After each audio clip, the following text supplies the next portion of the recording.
Hello, this is Dr. Lori. Welcome to this video review of how to run a one-sample t-test in SPSS. So the first thing that I would like to show you is a little reminder of the SPSS environment.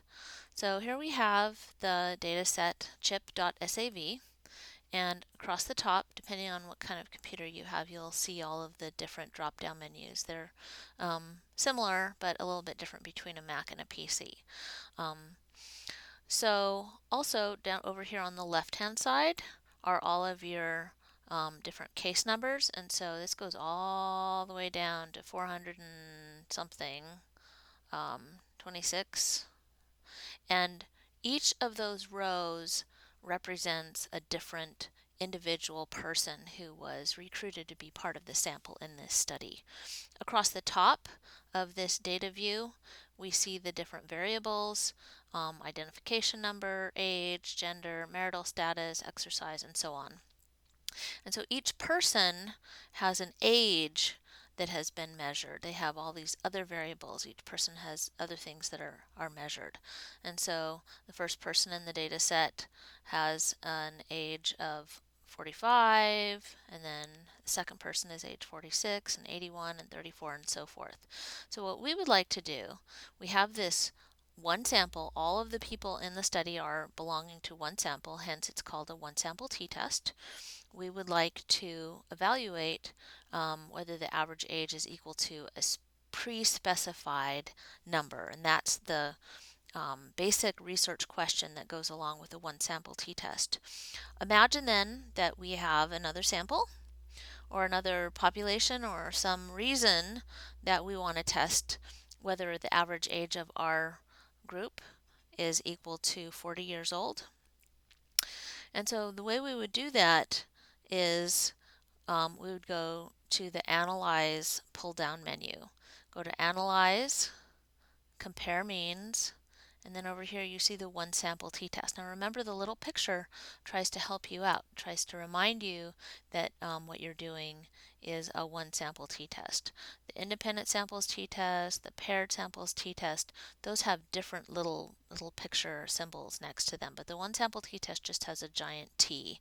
And so we have all of our subjects are in one sample, and we're comparing to some standard pre-specified value.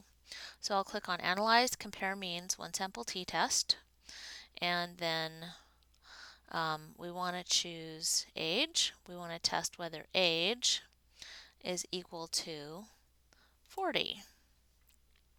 And that really is all you have to do. You need to choose the variable here on the left-hand side, move it over into the test variables box, choose the test value that you would like to set, that you're testing against. We want to know if the average age of our sample is equal to 40, and then click on OK. And that will bring up some output in your output window. Basically, you have the average age, age here, and we have some statistics that go with it. It tells us what our sample size is, 426 for that particular variable. So in other words, everybody reported their age. We didn't have any missing values. The mean of our group was 52.15 years. So that is different than 40. In fact, 52.15 minus 40 is 12.15, and you'll see that number in a minute. But the average of our sample is 52. 52 is not equal to 40, but what we're wondering is whether 52 is statistically significantly different from 40. Sometimes the number isn't exactly the same, but it's hard to tell if it's just a little bit of variability or if it's a lot. And that depends very much on how far this data are spread out. So here we have our standard deviation. Remember, standard error really is the thing that we're after. Standard error should be standard deviation divided by the square root of n. You could double check that. You need to be careful of rounding if you do that. Make sure that you're keeping all significant digits as you do that calculation. Don't do a calculation and just write down to a few significant digits. And you should get 0.568. And then the one sample t-test gives you the items that were the third bullet point in your hypothesis testing. So first you write the null and alternative hypothesis, you set your alpha level, and then in the third step we calculate our critical ratio, or our t statistics. T here is equal to 21.406. With degrees of freedom of 425, remember, if we're calculating one mean, then we take n minus 1 and get degrees of freedom, so that matches up. And here's our p-value. It's so small that it doesn't register out to 3 significant digits. Remember how I said 52 minus 40? Here's our test value. We're testing whether 52 is equal to 40. The difference between 52.15 and 40 is 12.15. And so here's that difference. If all you had was this bottom box, you would be able to figure out what the mean was. If you knew the test value and the mean difference, you could calculate the mean. So there are a bunch of different ways that you can look at this. And then 12 is the mean difference, but we want to know what the 95% confidence interval of that difference is.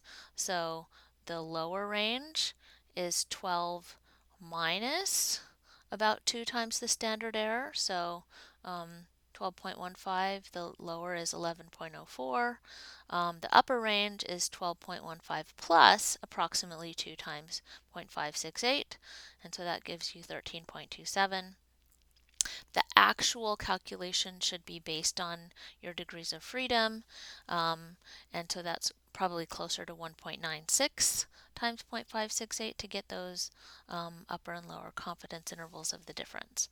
So that is an overview of running SPSS or running a one sample t-test in SPSS. Because this p-value is less than your predetermined alpha, I just wanted to point out that you would reject the null hypothesis. And another interesting feature here is you can calculate the 95% confidence interval of the mean by taking 40 and adding the lower and upper confidence intervals to it. So that would be 51.04 and 53.27. So that's just kind of an interesting additional thing. Play around with these numbers and see what you come up with. I wanted to point one other thing out before I go, and that is that one of the things that you're going to be asked to do as a practice is to calculate the baseline systolic blood pressure. I've scrolled over to the right just a little bit. If you hover over the actual variable, you'll see that it says baseline systolic blood pressure. If you hover over SYSBP2, notice that there's a 2. This is actually the 6-week systolic blood pressure, so after the intervention happened. That's one of the common mistakes that people make.